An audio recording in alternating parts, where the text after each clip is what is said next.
Okay, now we will discuss our lesson 2, which is appetizer. We are done discussing our different kinds of tools and equipment used in kitchen premises. Ayan, now we will turn to our next lesson, which is appetizer. Ayan, when you hear the word appetizer, what comes into your mind? Ayan, alam natin yung appetizer, piniprepare siya before our main course, or it is served as a refresher, right?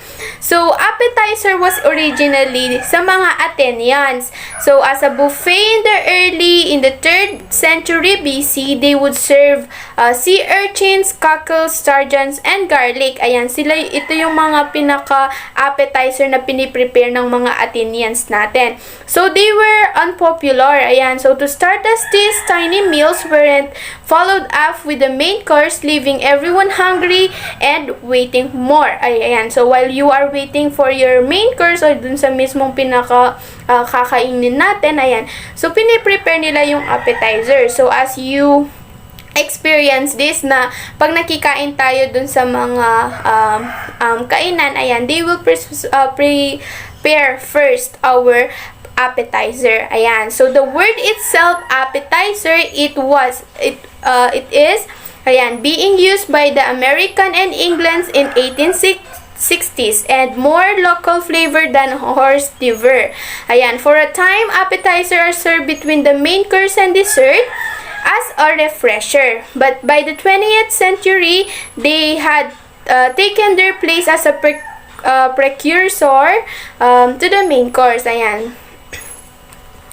So that will be the history of our appetizer. Ayan. So, also call this as a finger foods. Ayan, yung piniprepare lang natin sila in a small bite. Ayan. Appetizer can include anything from fish, meats, and nuts and chips. Ayan, so pag-aaralan natin yung mga iba't ibang classifications of appetizers and under here. So, an appetizer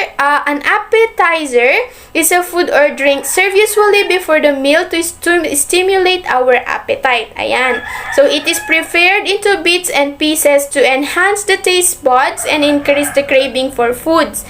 It provides a natural transition to the main meal. Ayan, so while you are waiting for the main course, ayan, siniserve muna nila yung ating mga appetizer. Ayan, so before we proceed to our main topic, let us proceed what are the tools na ginagamit for preparing appetizer. So let us define what is bowl cutter. Ayan, so anyone who has an idea about this, okay? So, bowl cutter, sharp-edged scoop for cutting out bowls of fruits and vegetables. So, ginagamit natin yan to form a round, ayan, doon sa mga fruits na piniprepare natin. Next, we have the rubber spatula. So, example, we were about to mix a spread into our appetizer. Ayan, so rubber spatula is good. Ayan, is good to use. Ayan, when we say rubber spatula, so this is used to scrape the side of mixing bowl. Ayan, used to scrape of contents of bowls. Next, we have the Chanel knife. Ayan, as you can see on the screen. Ayan, so Chanel knife is a small hand tool in making garnishes. Ayan, pag-shape natin siya from different kinds of garnishes. Ayan. Next, we have the spatula used for manipulating foods like spreading. Ayan. Next, we have the wire whip. Ayan, used for mixing thinner liquids. Ayan, mostly ginagamit natin yan. Next, zester, used to remove zest or citrus peels in thin strips. Ayan, yan yung mga zester na ginagamit for preparing appetizer. Next, we have our French knife. Ma'am, can we use the yung mga nasa bahay lang na knife? Of course, ayan. So, French knife for chopping, slicing, and dicing different kinds of appetizer. So, paring knife used for trimming and paring foods, paring fruits and vegetables. Next, we have the butter curler. So, butter curler, so instead of using a spoon to cut or shape them, we can use butter curler. Next, What else? What are the next tool that we were about to use? Ayan. So, we have the cutting board. Ayan. Lagi naman in anything we did, especially in cooking or in the kitchen, laging meron tayong cutting board. Ayan. So, board for cutting fruits and vegetables. Ayan. So, it must be clean and well sanitized bago gamitin. Next, kitchen shear. Ayan. Used to cut ingredients like scissor, and they are just same with scissor. Ayan. Next, we have the potato masher. Ayan. So, designed to press potato and cook vegetable. Ayan. For easy to cook, lalo na yung mga potato natin, we can use potato masher. Next, we have the chiller. So, dito natin mine-maintain and to prolong the life or shelf life of food, ayan, through the use of chiller. Ayan. For keeping cold foods chilled of service or chilled for service. Ayan, what else? What are the next tool that we will have? Ayan, yung may oven. Ayan, used to bake and heat our food. So, aside dun sa mga tools, we have different kinds of equipments also. Ayan, for preparing and ayan, serving appetizer. So, we have measuring spoon. It is used to measure dry and any liquid ingredients in a small quantity. Next, we have the measuring cups. Ayan. So, anong pinagkaiba nila? Ayan. So, used to measure dry ingredients. They come in various sizes and forms and even volumes. Next, we have the glass measuring cups. It's usually transparent. It is smooth in the inside and the graduation mark on the outside to read. Ayan. So, this is used for measuring liquid ingredients like water and oil. Next, we have the mixing bowls. So, in preparing appetizer, napaka-importante ng bagay na to. So, mixing bowls container with smooth, rounded interior surfaces with no creases to retain some mixture. Ayan. Next, we have the mixing spoon. Ayan. So, alternative or substitution for ordinary spoon, we have our mixing spoon or wooden spoon. Next, paring knife. Ayan. When we say paring, used to remove. Ayan. It is used to remove the skin of our fruit. Next, we have the fork. Ayan. So, this mostly used in separating ingredients or combining ingredients. Next, in preparing appetizer, we must have this lagi. Ayan. Mga container. Ayan. So, example, you're about to prepare yung mga what do we call this? Cocktail.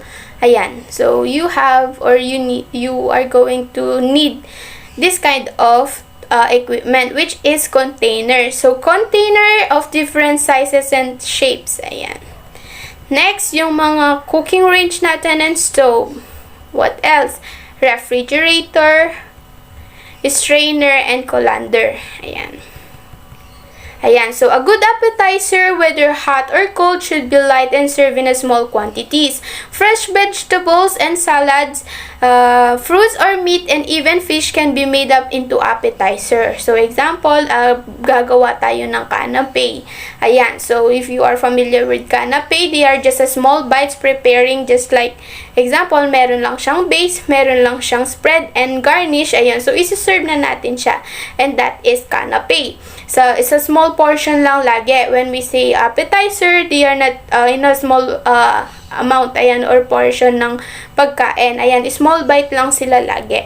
Ayan, so let us proceed now to our main topic, which is appetizer. But, let me classify or give the classifications of appetizer. So, we have the cocktails. So, as you can see on the picture posted in your screen, so are usually juices and orange, pineapple, grapefruit, or tomato served with cold salad dressing. So, it may be the form of fruit or vegetable juice mixed with little alcoholic beverage or seafood like shrimps, crabs, lobsters served with slightly seasoned sauce. Ayan. Next, yung canapé natin. Ayan. So, refer to as small portions of highly seasoned food.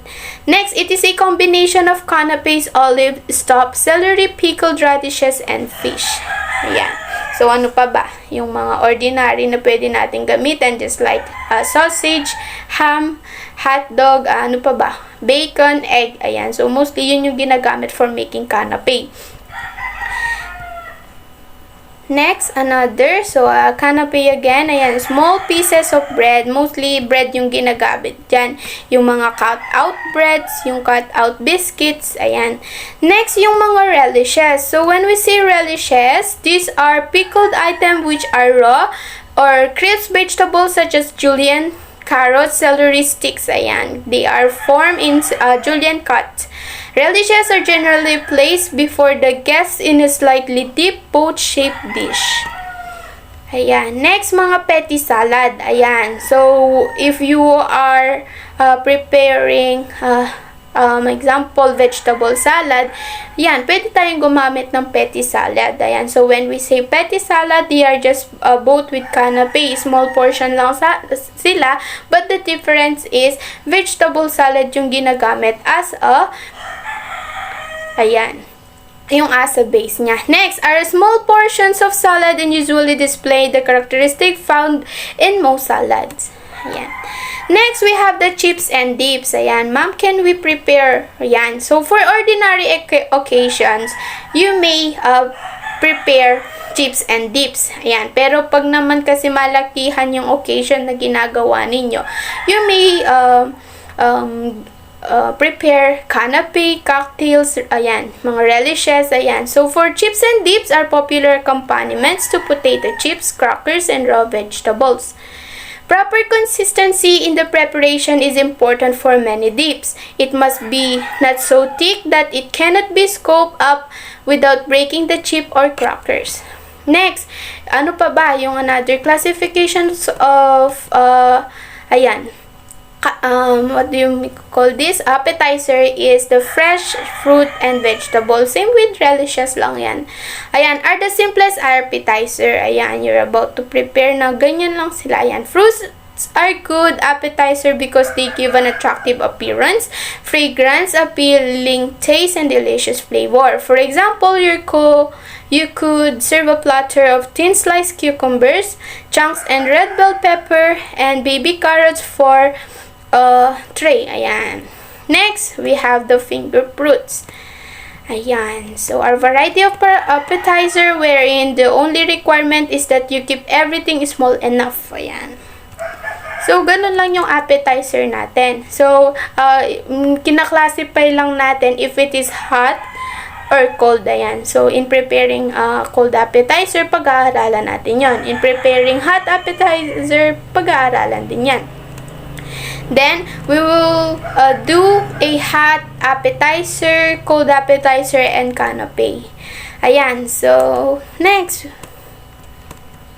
Okay, so we have canapé that consists of 3 parts. So, in preparing canapé, you should be able to know what are those 3 parts. First, our base.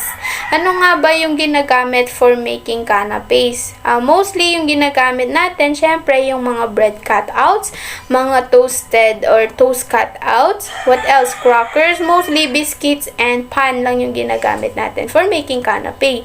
Ano pa ba? Yung mga tortilla chips, mga tiny biscuits, ayan, mga miniature pancakes, ayan. Next, the spread, ayan. So, it is important to put spread, ayan. So, the spread can use yung mga garnish na ilalagay natin para maging stable yon. Ayan. So, place on the top of the vase so the garnish sticks to it without falling it. Next, we have the 3 types of spread. So, we have the yung mga flavored butter made from softened butters with flavorings, flavored cream cheese, and meat or fish salad spread. Next, our last part in making canapé, the garnish. Ayan. So, any food item or combination of items placed on top of spread which is usually gives color, design, and texture or flavor accent to the canapé. Ayan. Next. So, guidelines for assembling canapé. Yan, it is important to know this. Ayan, kung hindi natin sila alam. Lalo na paano po ba kami magpiprepare ng ganyan. So, we need to consider good mise en place. Ayan, when we say mise en place, when we say or talk about mise en place, this means put in a place wherein everything is settled. Ayan, hindi ka na pwedeng, example, magpiprepare ka ng canapé, maghihiwa ka pa lang ng gano'n. Hindi. Lahat ng gagamitin mo, it should be well presented na dun sa mismong table na gagamitin mo. So, a good mise en place is essential in making canapés, especially for large functions. All bases, spreads, and garnishes must be prepared ahead of time so that final assembly may go quickly and smoothly. Assemble as close as possible to serving time. Bases quickly become soggy and spread and garnishes dry out easily. Ayan, so kung ipiprepare pa lang siya mamaya, so it is good to prepare it dun sa mismong malapit na yung time na pagpipreserban niya. Ayan, so select harmonious flavor combination in spreads and garnish such as mustard and ham. Ayan, so lemon, butter, and caviar. Ano pa ba? Mga pimiento, cream cheese and sardines. Ano pa ba? Tuna salads and capers. Ayan, mga anchovy butter, hard-cooked slice, and olive. Ayan. So, make sure that at least one of the ingredients is spicy in flavor. Ayan, kasi magandang tikman, ay maganda yung sa mga piniprepare nating canapé, it is spicy. Yan, use high quality ingredients. Ayan, so if you are about to prepare for a very special occasion, you should buy yung mga high quality products or high quality ingredients. Next, keep it simple. Ayan, do not overcrowd your canapé. Ayan, kasi hanggat nakikita hindi na overcrowd siya, pangit siyang tingnan. So, the best thing to do is you need to keep it simple. Next, arrange canapé. Ayan, so carefully and attractive on trays. Each tray should carry an assortment of flavors and textures. Next, we have the cocktails. Cocktails appetizer are made of seafood or fruit. Ayan, just like what I have mentioned earlier. Ayan, that is cocktails.